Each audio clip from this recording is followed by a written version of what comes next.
Hello, everyone. Welcome to our AMA Founder Series with Jason Choi. He's the co-founder at Tangent and the founder of the Blockcrunch Podcast. To start off, I want to introduce myself. I'm Steve. I'm going to be your MC today for this AMA. I'm a program manager here at Encode Club. If you haven't heard about us before, we're a Web3 educational community. We put on awesome programs such as boot camps, accelerators, workshops, and AMAs like this one, all with the goal in mind to kind of educate developers and learners into Web3. For the format for today's AMA, it will start off with me asking a few questions to our speaker for the first half of the hour. Then we'll actually open up questions to the audience to ask Jason live. Once we get to the half hour, we ask you to kind of just raise your hand, and that will let me know you have a question. To do so, please click on the reactions button at the bottom of your screen and click raise hand. I will kind of call on individuals in order of that. But yeah, let's get into the kind of AMA. A little intro on Jason. He is a full-time crypto native investor. Previously, he was the general partner at Spartan Capital, one of Asia's first institutional crypto funds. He co-led investments in over 80 companies and helped scale their fund from 9 million to 500 million. As the head of research, he led the team to deliver the best returns for emerging fund in 2020 and the best returns for a hedge fund in 2021. As an angel investor, he primarily invests in early stage crypto founders, including seed stage at multiple unicorns such as Dune Analytics, 1inch, and some others. Since 2018, he has also hosted one of the most followed podcasts in the industry with up to 15 million monthly engagement on socials. In 2021, he was named one of the 21 entrepreneurs and financiers leading blockchain in Hong Kong. And this year he was named Forbes 30 under 30 in the venture capital and finance category. Thanks for joining us today, Jason. How are you doing today? Hey, thanks for having me. I'm doing great. Thanks everybody for dialing in. Awesome. To start off, we kind of like to ask a little personal question about you before diving into all the investments in Web3 stuff. When you were younger, what did you originally want to do, and how does that kind of compare now to that vision? Yeah. So when I first started out, I think I wanted to be a writer. So I actually began college as an English major. But then I think a lot of my writing then evolved into interviewing people and writing profiles on them, which, evolved into my current podcast. So it was, it's a pretty natural transition into what I'm doing now. And I like to think that a lot of what I do is also learning about the stories of different founders and really trying to help relay those stories as well. So not too far of a departure from what I started doing. Well, that's awesome. That kind of leads me to my next question. What initially got you kind of interested in blockchain and kind of found your journey into Web3? Yeah, so I think this is dating back to maybe 2017. I've heard about Bitcoin on and off already, but then I think in one of the classes that I was in at that time, one of the modules of that class was about Ethereum. And this is like early 2017 or 2016. And I remember being extremely confused about what was going on. But in order to pass that class, I have to read the white papers and actually try to understand. And then the more I read into it, the more I realized that, okay, there's something interesting here. And then I think the final thing that pushed me over the line is just seeing a lot of really smart people, many years my senior, give up very lucrative careers to become, say, full-time developers for Ethereum or different protocols. And that was another signal that I needed. And then obviously the 2017 ICO bubble happened. And after basically losing all my money in that, I started to actually start researching into what I invested in true crypto fashion, where you research after you invest.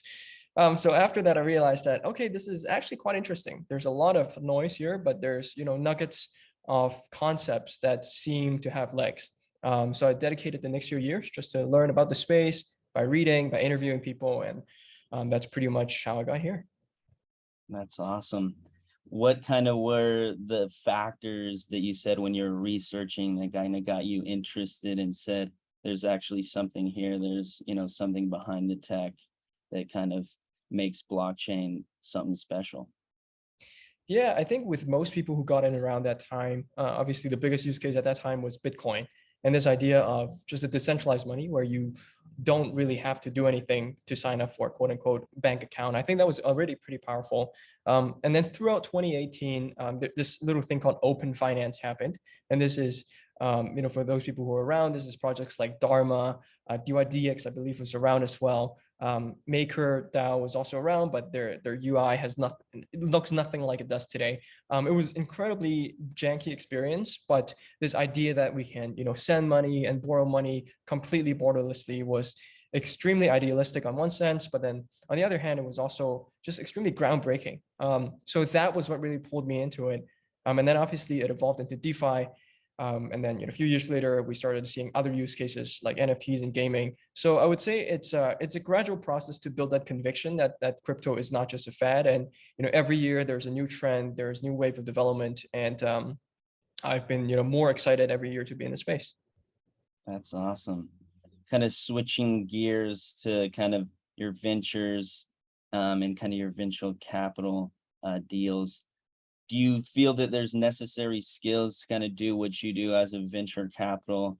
Do you need kind of an eye for talent, or like seeing ideas, or almost kind of predicting the future to see how that plays out? Or what would you say is kind of the main factors to being a successful VC or angel investor?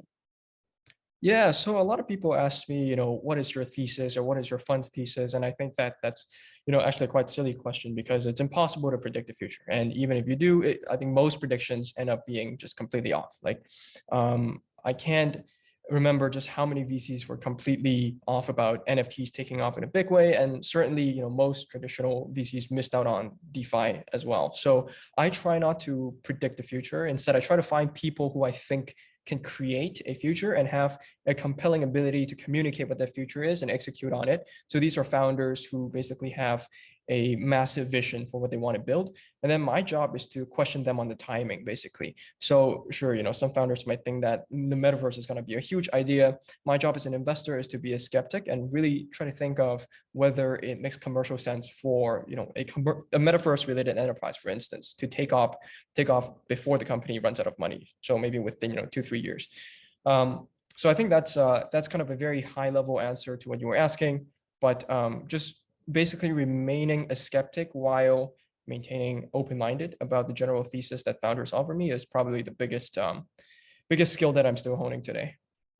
That's great. So would you say you like look for a specific kind of skill or like ambition within these founders? You're still a skeptic, but you also got to look for the opportunity kind of from that founder.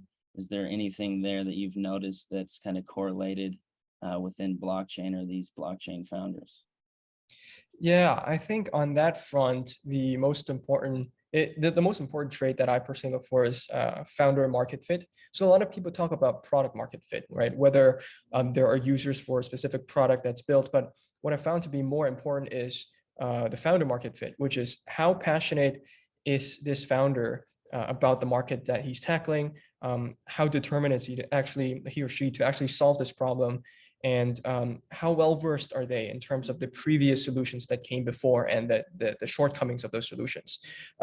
So in an investment due diligence process, the questions that I try to ask to really service that is basically to ask them to talk about what are the competitors or efforts that came before, right? If it's such a big problem, why are you the first person to solve it? And if there were solutions before, why didn't they work? And I think those type of questions tend to really service a founder's understanding of the market and whether they actually know what they're doing or what they're talking about, or whether they're just chasing the latest kind of narrative hype.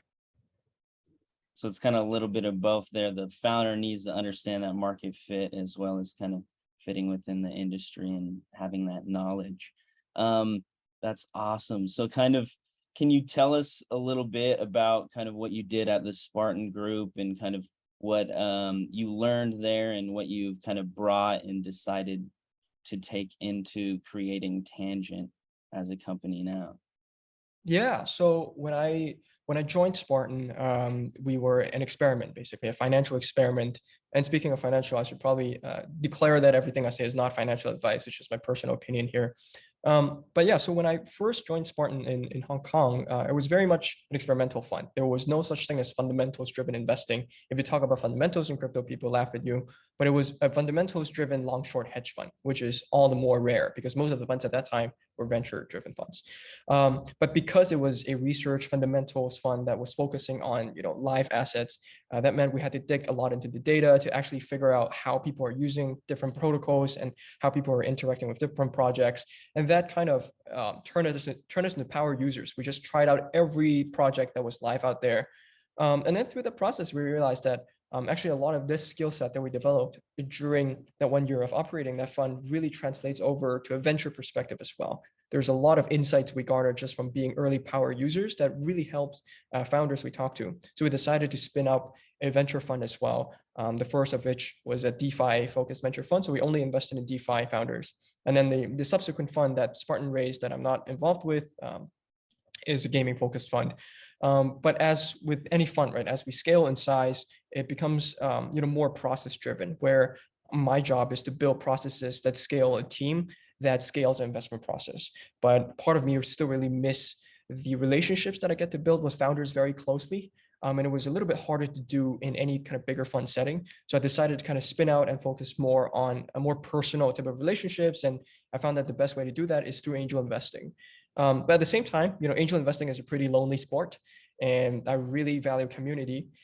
So what I decided to do was partner with a few founders and friends that I've worked with before, or who I respect, or who I think can add a lot of value to people who are trying to build in crypto as well.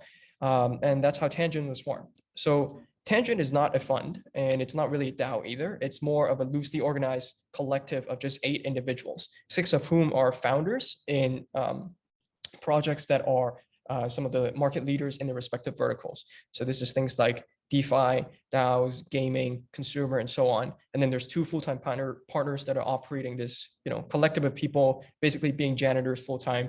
And that's myself and my partner, Daryl. So that's what I've been focusing for the past, 2 months since we gone public, and I'm really excited about what we do. Yeah, that's great. Can you kind of speak a little bit more on kind of Tangent? And like you said, I don't think you actually take kind of outside capital. You also don't kind of take fees, and then you only work with like 3 to 5 kind of crypto projects each quarter. Kind of what is the reasoning behind all of that? And you like to focus on being one-on-one with the founders. What does that bring kind of to the table? Yeah, so we designed Tangent really from first principles, from the ground up, right? But basically, we thought, okay, what is the best way to engage with founders and to invest in a way that we think helps push the space forward? And while I think a lot of large VC funds out there like to talk about value add, we realized that a lot of it is really just marketing, right? When behind the scenes we talk to founders about how they're engaged by these funds, how they're supported, I think funds don't really help move the needle that much. But we also realized that a lot of funds are also getting increasingly bigger in crypto, which means that they have to write more and more checks. And which also means that their incentive to help out in the earliest stage of a company, which is, in the first 3 to 6 months after the first round, is also incredibly low. Because if you're running $1 billion fund and you write a 100K check, you have no incentive to help out those guys. But those guys are the people who really, where you can actually move the needle. If you make a few key hires for them or make a few key introductions to their early customers. So I realized the perfect model to do this probably isn't through a fund entity, but through an angel investing collective, a small batch of people with the insights to help in the early stages of company, but also they don't take up too much space on a cap table. So that's kind of how we built out the idea of Tangent, and we basically selected the people based on people we've worked with before and people we think have been through a lot across different crypto cycles, failures and successes. So just to give some examples, for instance, we have Gabby, who is the founder of U-Guild Games, the largest Web3 guild back when P2E was still a massive trend. And then we have Sam Kazemian, who is the founder of Frax Protocol, who's the largest algo stablecoin right now, which is incredibly relevant right now, especially given the regulations around algo stablecoins that were just announced, I think, yesterday. And then obviously we have folks like Mabel, who's the chief revenue officer at Steppen, who I believe was at one point the largest consumer application in Web3, not just in the healthcare category, but just in general. So Mabel also came from Multicoin Capital as a principal there. And so a lot of her investment insights and connection in Asia also complements us. So yeah, it's really a kind of coterie of people with really different skill sets and different experiences, and I'm really excited to be able to work with them. Yeah, that's a great team there to assemble within Tangent. Did you work with each one of those founders, personally at Spartan, or kind of how did the collection of 8 people join together? Yeah, so me and Daryl, my partner, we've either worked with these people through Defiance Capital, where Daryl hails from, or Spartan, or we followed their work for years, or we've chatted or we've invested in them even. All of them, we've had multiple points of contact in a few years before, so we kind of know what type of people they are, what type of value they can bring. At the same time, we were also quite transparent with them, right?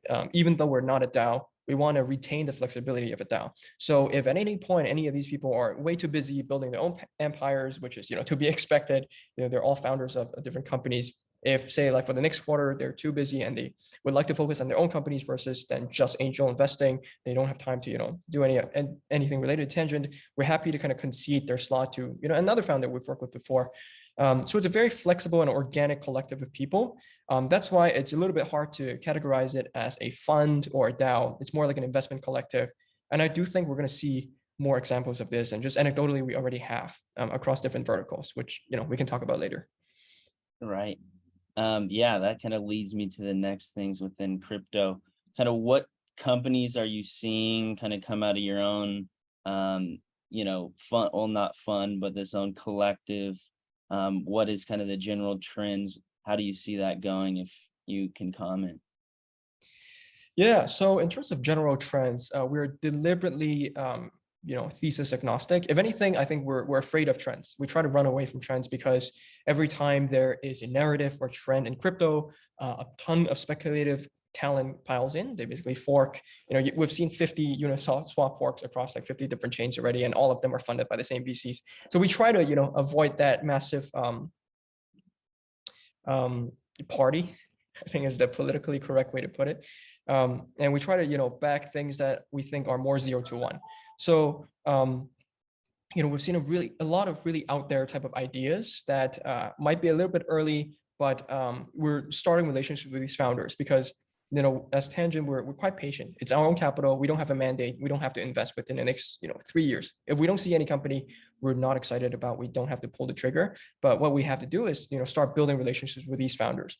So just to give a specific example, for instance, we met with a team that is building actually a kind of listing aggregator for metaverse plot land, and they're taking a lot of inspiration from actually traditional property aggregators. And one of their teammates actually has property experience as well. We thought that was really, really interesting. So we're keeping a really close eye on them. And it's as you can tell, it's an incredibly early market right now. But that's the type of stuff that we really like. We like to kind of look for people who are a little bit contrarian and not just following trends. Yeah, to kind of bounce off your point there, are you looking for kind of this intersection of kind of the real world Web 2 and kind of Web 3 in that example, where it's kind of like creating or solving a Web 3 problem from ideas that already exist? Or are you mainly looking for like brand new ideas that we've never kind of seen before? So I think the end goal for any crypto project should be to tap into a mainstream audience. The total addressable market for various verticals within crypto is still quite small. Like for instance, active NFT traders, I think last I checked, there's only 100,000 of them in the world, and that's not enough to support a venture-backed startup. So the end goal should always be to go mainstream. What I do think that going after crypto native audience is a great bootstrapping mechanism because they're already used to a certain schematic when it comes to interacting with crypto protocols. You don't have to teach them how to use MetaMask. You don't have to convince them to set up their own seed phrase. They already understand that. So that's a massive hurdle that's already overcome. So use those people to bootstrap and then bring it to a wider market. Those are the type of ideas we're looking for.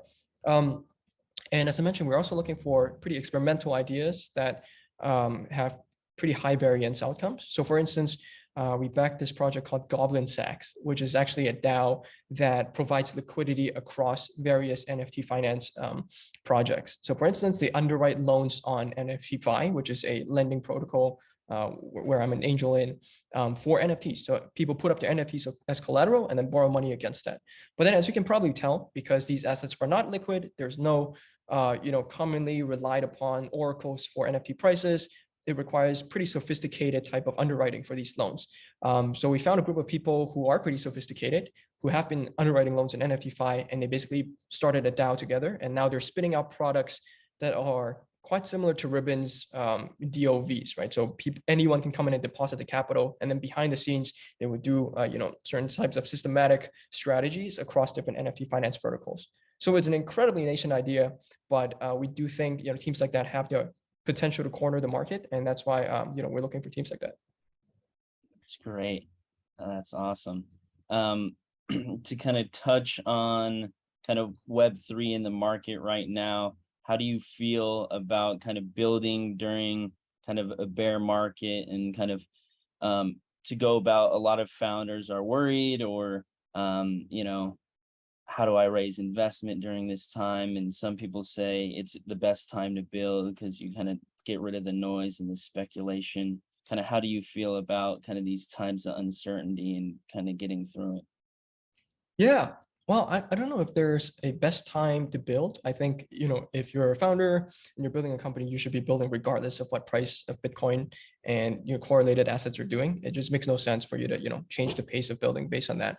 The only thing that is harder, I think, in a bear market for founders is raising capital, as you mentioned. So there are certain strategic considerations you have to take. So for instance, maybe your growth plan needs to be delayed by a bit. Maybe you shouldn't burn as much cash on auxiliary activities. Maybe you can slow down on marketing and growth a little bit and focus on survival and really optimizing your product for your existing set of users. So those are the maybe little decisions in terms of cost management that matters. But in general, I think the best founders out there are still just going after it every day. And I try to feature a lot of them on my podcast, Blockcrunch, as well, where I'm talking to founders who are still aggressively building and shipping features, and having validating their market thesis every day. So that's been pretty exciting to see. Yeah, I like how you mentioned your podcast here. I saw that today you have 212 podcast episodes out. Kind of, can you tell us the little story of kind of when that started, and if you ever envisioned it being kind of in growing to this point, and kind of what types of people you usually bring on? Yeah, no, not at all. I did not envision it to be a resource like this. I've been doing it for 5 years now. And to be honest, the reason why I started doing it was because I ran out of stuff to read online, and I wanted to have people teach me what crypto is, and talk about the more technical stuff that I couldn't fully understand. And I called up a bunch of people. Nobody answered my cold email. I was like a fresh college grad at that time. So people were, pretty skeptical of wasting time teaching this rando about, blockchains and stuff. So I decided that, okay, if I have to, scam these people into 1 hour tutorial classes with me for free, I need to offer something in return. And that's why I decided to create my own platform. And that's how the podcast started. So I'm incredibly grateful for the first few people who said yes on the show when I had 0 listeners. So I recommend people not check out the first episodes because they're absolutely horrible, completely because of my fault. But people we featured were folks like Adam Draper or Chris Berniski from Placeholder, Meltem Demirors. So these are OGs in the space that really didn't need to spend any time on my show, but they did, and they taught me a lot about crypto, and the knowledge just kind of compounded from there. So now I kind of just use it as a way to, share what I'm personally interested in and what I'm researching. And, I hear a lot of stories from sometimes founders, sometimes analysts in different funds, and sometimes actually fund managers. So people who founded funds as well, who told me that Blockcrunch was the reason they got into the space, because it was the only kind of accessible podcast at that time that was, not too technical, but deep dive enough for people to understand what's going on. So because of that, I'm going to keep doing it. And hopefully, every new one person that I can bring into the space full time is, I think, is a job well done. Yeah, that's great. We love to see it. Is there a specific kind of topic or chat that you've had within the podcast that really stood out to you the most? Or maybe, speaker that you really enjoyed? Yeah, there's a lot. I think the most recent one that really stood out to me is my episode with Aztec. So Aztec is a privacy layer on top of Ethereum, and what we ended up covering a lot was whether privacy still makes sense. Now that OFAC is cracking down on Tornado Cash, it seems like there's certain vectors of attack that are not defensible and get against regulation. And I guess the relatively lackluster adoption of things like Zcash and Monero after all these years is also another sign that, okay, maybe privacy only tech doesn't make sense.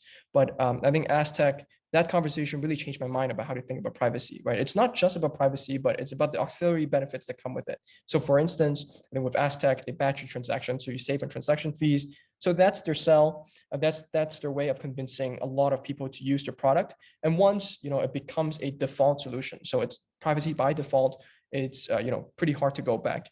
And I think the analogy there is like messaging protocols, right? So, I guess back in the day, no one really cares about whether your messages are end-to-end encrypted, but because now, most of your WhatsApp messages, for instance, are end-to-end encrypted, it's become such a commonplace practice that people don't think it's sketchy. And I think we need to get to that point with crypto as well, where people stop thinking about privacy as something that is sketchy, but think of it as something that's default. And that was, a really eye-opening type of realization. So I really enjoyed that one. I think we're going to have another one coming out with the Ribbon protocol team as well. So we talk a lot about how do we make DeFi development sustainable and lean away from unsustainable yields and crazy speculative products. So that will be dropping, I think, in a week's time. So definitely stay tuned for that. We'll definitely stay tuned for that. I was able to catch some of that podcast, and kind of you mentioned during it, or what was mentioned was kind of the aspect of, competitive knowledge within this space, and how privacy kind of protects that kind of competitive knowledge within blockchain, mainly it being, a public, shareable knowledge platform. Kind of, wouldn't that be somewhat defeating the purpose of kind of blockchain, where it's a public ledger, everybody gets kind of access to kind of private some information, or kind of safeguard some of that information? Sorry, could you repeat that? I didn't quite catch the question. Yeah, sorry. I guess I kind of was listening to the podcast, and in it kind of said that kind of competitive advantage to kind of have your own knowledge or knowledge before somebody else, and kind of that privacy piece kind of helps it within blockchain, not having all the information spread around everybody openly. That's kind of that use for privacy, but kind of the original understanding of blockchain would be kind of that decentralized open environment where everybody gets that knowledge. So it's kind of the opposite of the main intention. So kind of how does that relate to decentralization and us kind of moving blockchain forward, if we're somewhat kind of going in reverse, I guess you would say? Yeah, I'll try to. I think there's a lot of pieces to unpack there. So I guess on your point about the competitive edge that you get from privacy, I don't think it's as about that as much. So obviously, you could get a little bit more edge if you're not, broadcasting your transactions to all the market makers out there when you're making a trade in DeFi. But I think the bigger point is that even if you think of your own behavioral heuristics in Web2, when you send an email, only you and the recipient, or maybe the Google servers get to read it, but you're not broadcasting your email to everybody. But if you send a transaction in crypto, then everybody with Etherscan can immediately see what you've done. So it's actually quite ridiculous to think that that's the default here. So I think certainly it will probably take some time for privacy as a default type of standards to become commonplace. But I do think that seems like the natural thing to do. I don't think it's that relevant to whether a blockchain is decentralized or not. Aztec doesn't really compromise on the decentralization of the underlying layer. So I do think it's like two separate considerations. Right. Yeah. To go off that point, do you see kind of L2s and these like added layers truly becoming the norm, or even, maybe layer 3s and roll-ups within blockchain to, scale it and keep this privacy ensured? Or will that already be kind of implemented in new layer ones as we evolve? Yeah, I think that's really the $1 trillion question, right? Whether we will have a future of essentially a sharded future of roll-ups and layer twos, or a fully composable monolithic blockchain layer where you might be giving up on some of the decentralization aspect to have either bigger blocks or more powerful validators that are a little bit more cost prohibitive to have, which means you probably have fewer validators. I think it was really a function of what trade-offs people are willing to make on the scalability trilemma. I think it's a bit too early to say that, hey, layer twos is the way to go. There are certain things that you can't do on layer twos today. So for instance, like cross roll-up composability is still pretty hard if you want to call a contract from L2 to another L2. It's definitely a clunkier process than if both those contracts exist on the same L1. But there are teams that are working to actually solve that. We actually just talked to a team working on exactly that yesterday.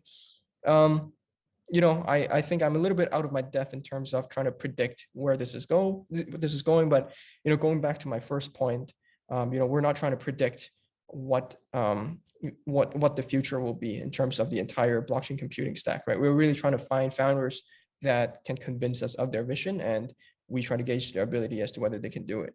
So yeah, we're pretty open-minded. I think even within the Tangent Collective, I think we have different schools of thoughts. I think we have people who are building applications on Solana, who's obviously on the monolithic kind of school of thought. And then we have people who are building DAOs on Ethereum, and as by extension, the layer twos as well. So we're pretty. I wouldn't say we're married to one vision and we're stuck to it.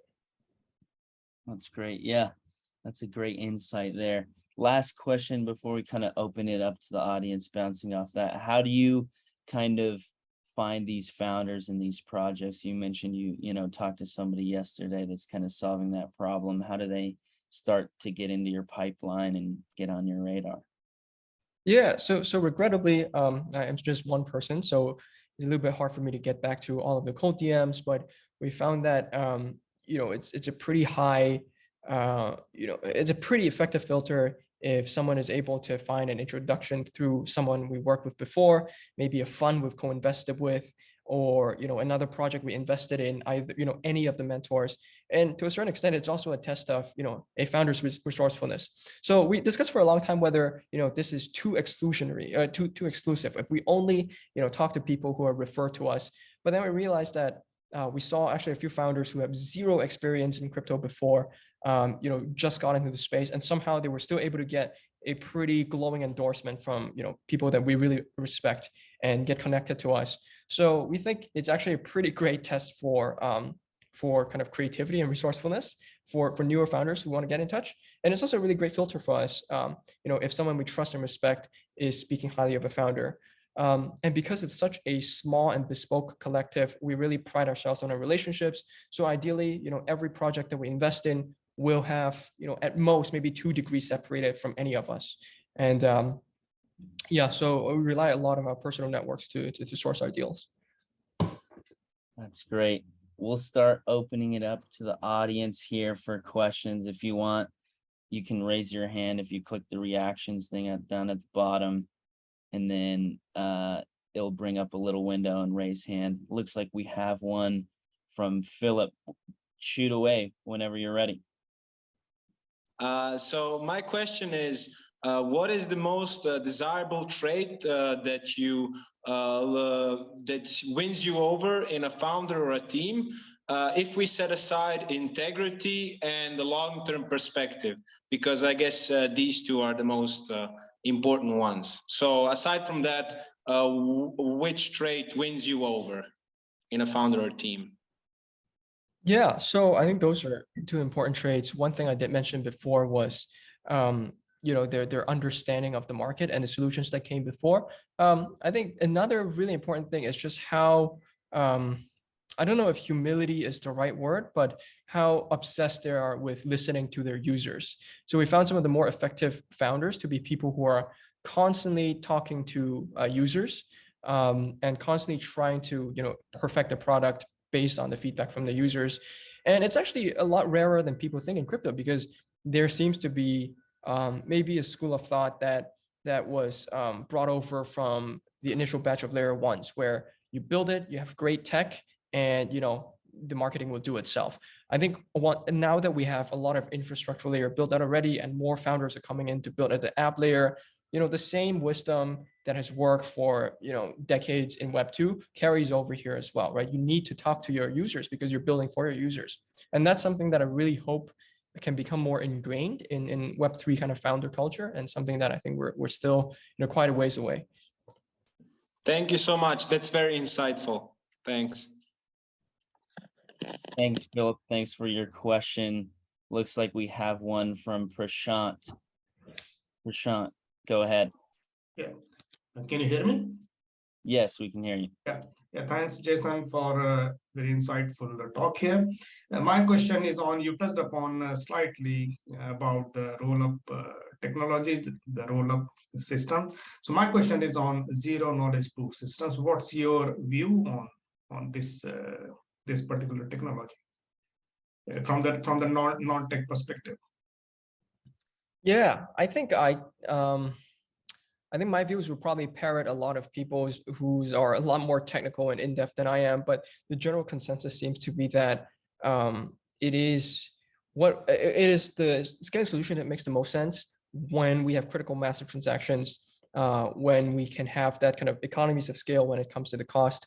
But for the most part, when it comes to computation of the proofs, it's still a little bit expensive and cost prohibitive. So I think the rough timeline that we get when I talk to founders who are building in this vertical, probably like 2-3 years out before we see feature parity with the existing kind of L2s or L1s out there. But I'm not going to pretend to be a ZK expert here. But we're keeping a close tabs on projects in the vertical. But so far, I think I'm more drawn to the application layer, where if I see something that I can use today, and I see a lot of people, I see that it can support a lot of people, then we'll be more willing to invest. And I think that also extends to the rest of Tangent as well. We're very kind of application focused, or user first type of investors. We try not to deduce what type of fraud proof or zero knowledge proof will be the dominant one going forward. I think there are better investors out there that more cater towards that. Yeah, thanks a lot. I have one more follow-up question, if it's okay, Steve. Yeah, go ahead. Yeah, thanks. So do you think that taking a bit further on this zero knowledge proof the technology, there are various flavors of this. Do you think currently the blockchain ecosystem is focusing a lot on the financial applications and so on, but going forward, I mean, you think the more and more applications in outside financial system, like in 5G or 6G and in IoT and also supply chain, do you think or do you see people talking about those kind of use cases? Yeah, I don't know if those use cases are are conditional upon zero knowledge proofs becoming a mature and widespread used technology. I think, even before the current batch of scaling technologies, we already have people who are discussing and exploring those solutions. I'm actually, in my previous job before Tangent, before Spartan, I was a consultant in New York, working for a management consulting firm, and we had a small kind of blockchain lab at that time. And this was, I think either before or during the ICO bubble.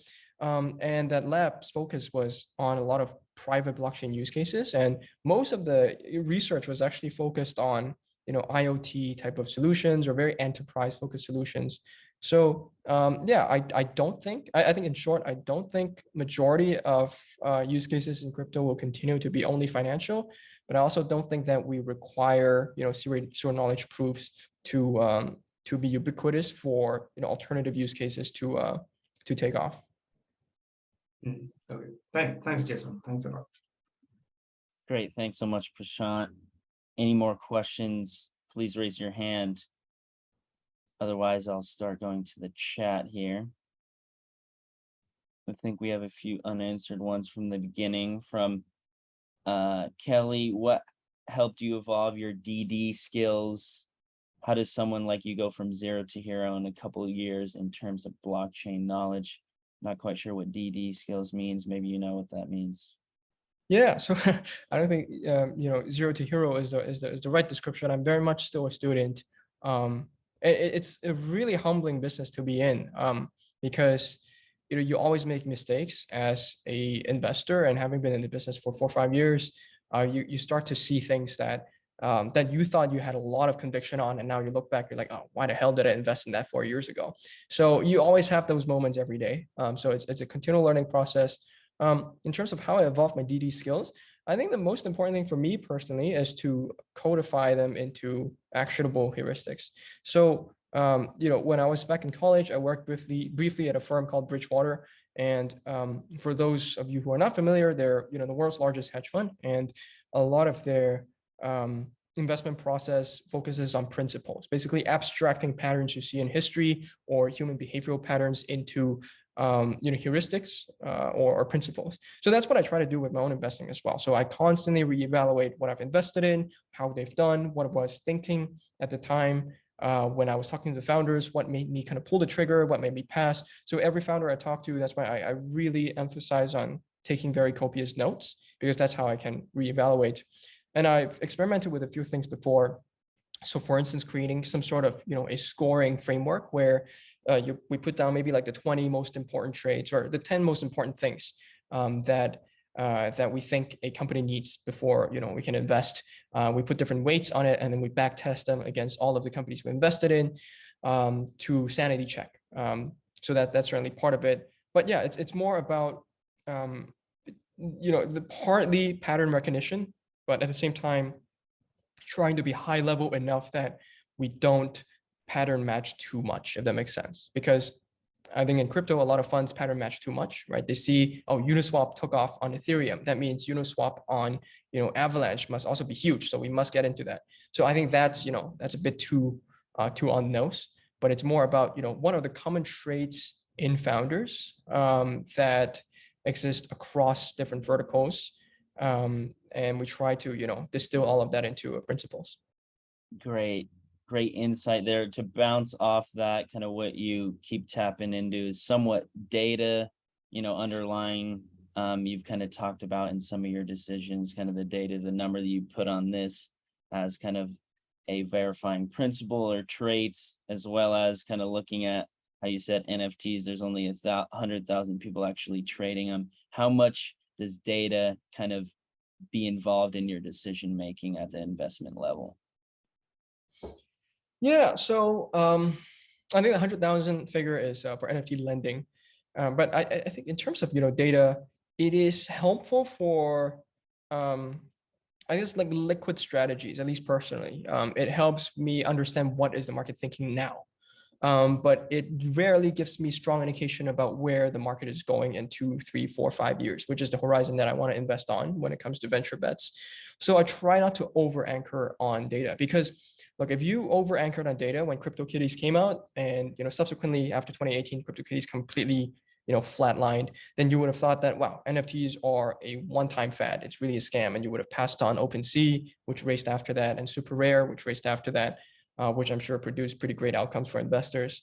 So I try not to look too much at data when it comes to venture bets, and look more at the founder and the team behind the project.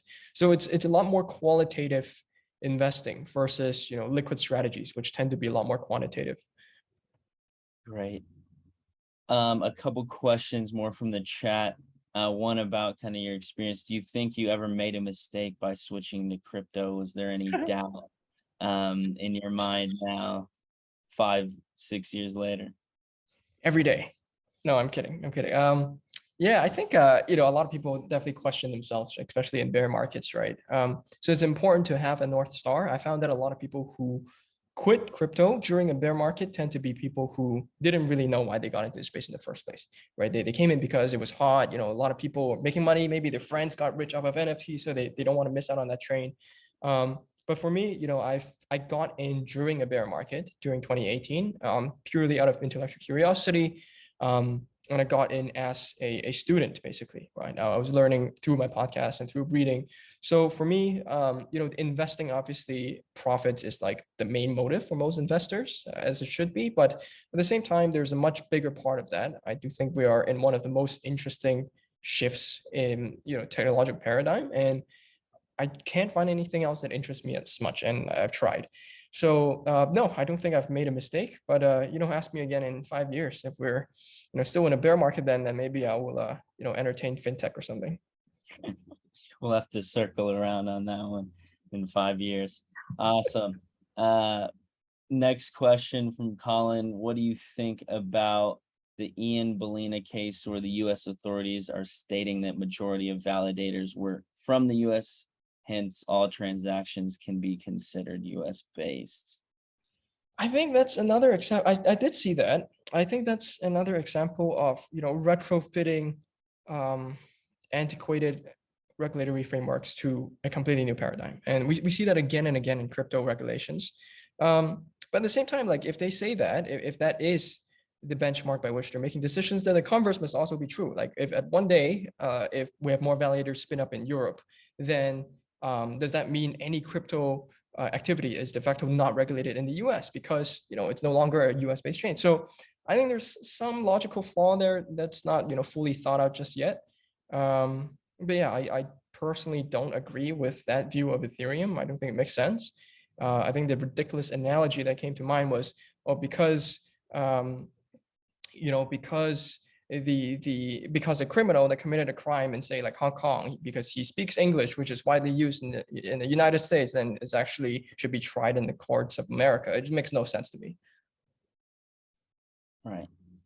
Awesome. To kind of touch on that a little bit more, kind of how do you feel about the regulations and kind of the hacks that might be happening that kind of in the news are publicity, negative? They kind of give a bad connotation with blockchain for kind of the regular person in society that doesn't understand crypto. Is that kind of holding it back, the evolution and innovation and adoption of blockchain, and kind of maybe how we can get over that? Yeah, I think there's a lot of different proposed solutions to how we can take care of hacks, right? So there's like languages that focus on formal verification. So technically, certain I guess bugs shouldn't be possible, but that doesn't preclude economic exploits still, which was a hefty chunk of DeFi exploits, I think, in 2020 and 2021. So I don't think there's a blanket solution. What we could do is support better infrastructure that supports security. So this could be audit firms, this could be white hat DAOs. So we actually, because of that reason, we actually invested in a white hat collective called PNM. Stands for Pwned No More. So there are a bunch of incredibly talented cybersecurity experts across the world, actually, and they are basically building this engine to help engineers with code fuzzing. And it's a very sophisticated engine that learns from kind of each of the code base, and eventually to kind of bake in some machine learning element into that for just an open source tool to kind of fuzz your code very quickly. So yeah, we're constantly looking for just innovative 0 to 1 type of ways to support security. And I think it is one of the, big reasons why, my parents, for instance, are not into crypto, because they think it's insecure, and, they have a point. So it's definitely one of the bigger problems that we're keen on being a part of solving. Great. Love the name of the White Hat Scholars. That's a pretty good one. Going off to some more questions here in the chat. What do you think about DAOs and kind of their efficiency as kind of an organizational structure? Yeah, I think I've been pretty vocal about this, but I think, one way to kill your project very quickly is to introduce token governance before you hit product market fit, right? I think but I understand it's also a very hard decision for a lot of founders out there, especially now with the regulations not being so clear. A lot of founders are in a rush for decentralization. They want to, not have responsibility in their hands should things go wrong or should regulators come after them. And that sentiment is definitely understandable. So I think that can only be solved over time when we have more regulatory kind of clarity about, how DAOs can be structured and how they're legal and so on. But from a purely commercial setting, I think having governance too early on kills a lot of projects. And even if you look at MakerDAO, which is I think arguably the most mature DeFi project with a pretty mature product already. It already has product market fit. People know what it is. I don't think there'll be major changes to what the protocol does. Even now, at this stage, governance is really holding back a lot of the innovations that's proposed. So imagine if you're doing this at an early stage startup where you don't even have a product yet, and you have 1,000 people or 10,000 people in the world trying to tell you what to build. I think it's a ridiculous idea. So definitely should not be, pushing to become a DAO just because you can. Great. It's great insight there. Another question. Are you experimenting with any of the new blockchains? So I think that kind of means, do you talk to any founders creating, new layer ones, new blockchains? Yeah. So we actually just announced our investment with Multicoin Capital and Delphi Digital into a Tendermint-based layer one called Say. So Say's proposition, we liked how simple it is. It's basically the fastest layer one for trading. So they created the lowest latency layer one out there for supporting perpetual swaps exchanges, futures exchanges, options exchanges. They can support massive amounts of liquidations in theory without clocking up the entire chain. That was something that was missing from Ethereum. And I'm also partial to this app chain thesis where I think things like NFT mints shouldn't be fighting for block space with a perpetual swaps exchange liquidations. It just makes no sense that they're both, paying for the same block space. And we've seen that clock up monolithic chains before. So I do think to a certain extent that thesis kind of makes sense.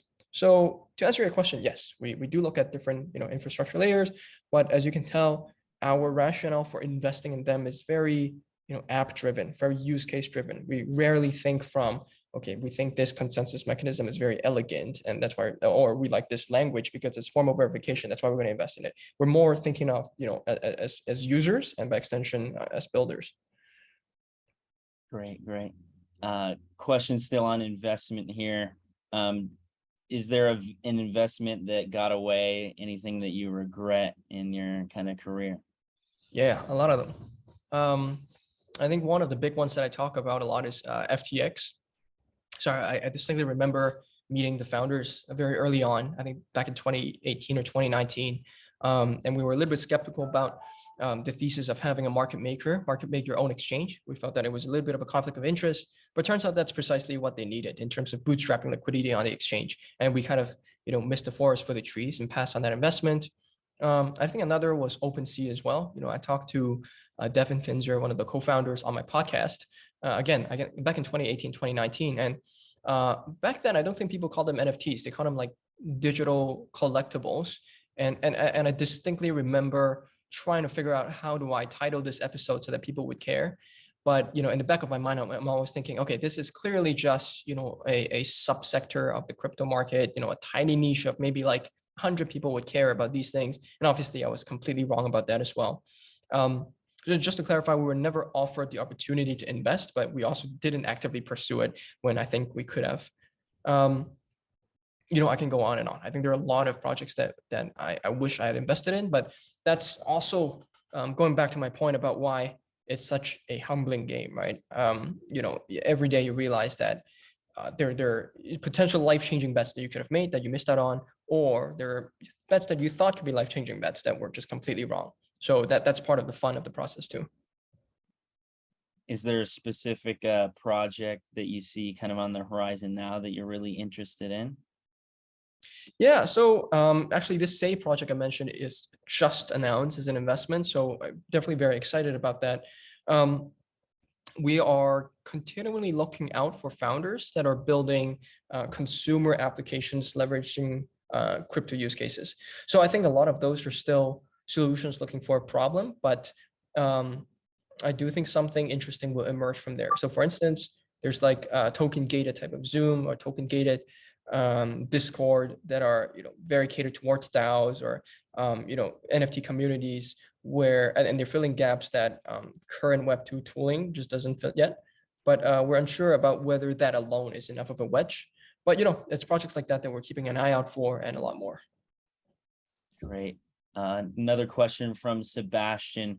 what do you think are real life problems to solve in the blockchain space?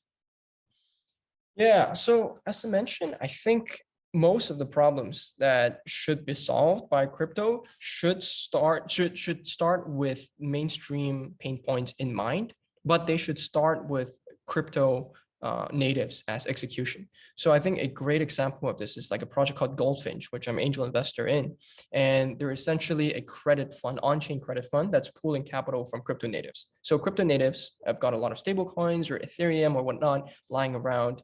And then they pull it together and then they lend it out to last mile, like small, medium businesses or entrepreneurs or, nonprofits and whatnot in the developing world. So they're like bridging the two worlds and solving an actual problem. But at the same time, the growth has been a little bit slower than similar products like Maple or maybe Clearpool. And I think precisely because solving real problems takes time. But that's a great example of a real problem. But this is a great example of solving a real problem by bootstrapping using crypto natives. But again, I think those things take time. Awesome. I think we're about at time. I think that was going to be our last question here. Thanks so much, Jason, for joining us today, especially kind of late your time over in Asia. Very appreciative of you joining us today. Can you tell the audience like where to reach you or how to follow you on Twitter and maybe learn more about Tangent and kind of what you invest in, things like that, if they're interested in learning more about your portfolio companies? Yeah, definitely. No, thank you for having me. And sorry if I'm a little rambly today. It's midnight over here, so I'm not fully myself. Yeah, in terms of where you can follow me, my Twitter is at Mr. Jason Choi, and you can check out Tangent on tangent.ventures. That's where you'll find our deck as well, explaining what exactly it is we do. And yeah, definitely you can find Blockcrunch, my podcast, pretty much on any podcasting app you want. I think we started uploading to YouTube pretty recently as well. So yeah, just find me there. Awesome. Thanks so much, Jason. Appreciate it again. Have a great rest of your night. Yep. Thank you so much. Thanks everyone for joining. Bye-bye.